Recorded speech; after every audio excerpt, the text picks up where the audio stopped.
I wasn't going to say anything tonight, but I am.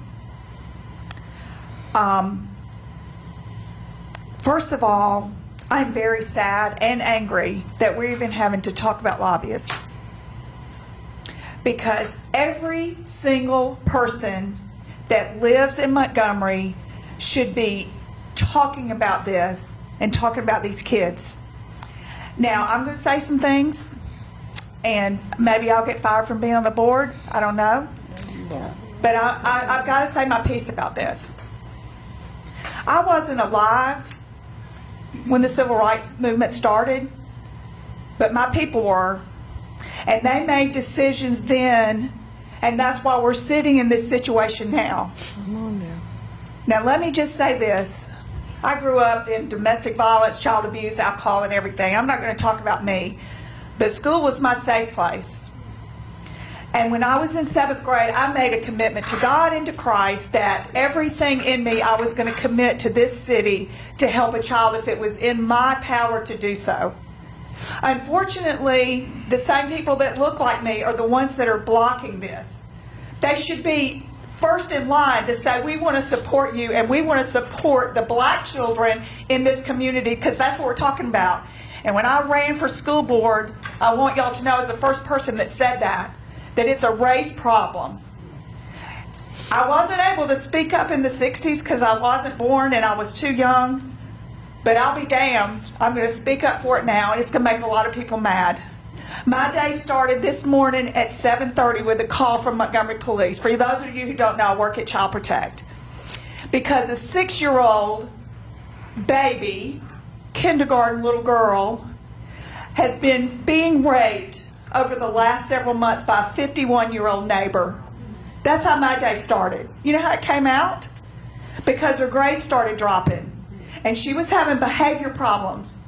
But we didn't have the counselors in place, and we didn't have the teachers that knew how to respond to that, except to make her go stand in the hall day after day. And you know what? She finally, because her mother wanted to know what was going on, so she told her. This has been going on for months. So she told her, and when she came to us today, she said, if I tell y'all, are you going to be mad? Am I going to be in trouble? Because we don't have the funding for that.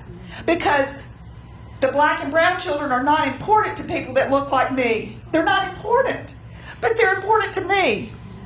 And then we got another call at 1 o'clock. 10-year-old boy fighting, grades are bad, fighting, grades are bad, for a year. Because a 24-year-old cousin has been molesting him over a year.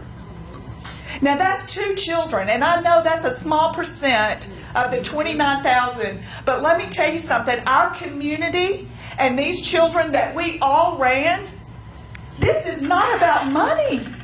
$100,000 or $500,000 we pay an attorney, and we pay these lobbyists because we have to, because people that look like me are not stepping up.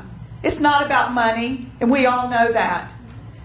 And I'll tell you this, every fight that's in me, I'm fighting for those kids, because there are 29,000 kids out there, and the majority of them are black and brown, and they live in poverty, and they live in communities they witness horrific things and traumatic events every single day. And school is their refuge, and that is the only way that they're going to get out of that. And the only way that they're going to better themselves. And it is up to us, and it is up to you, and it is up to every single person that lives in Montgomery County.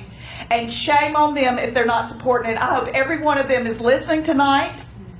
And that's fine. You don't want to support me anymore, that's fine. I didn't run to be supported. I ran to help these children and everything in me. And I said I'm not going to say anything tonight, but I'm going to tell you, the Spirit is stronger than me. And I hope it's stronger than everybody in this community.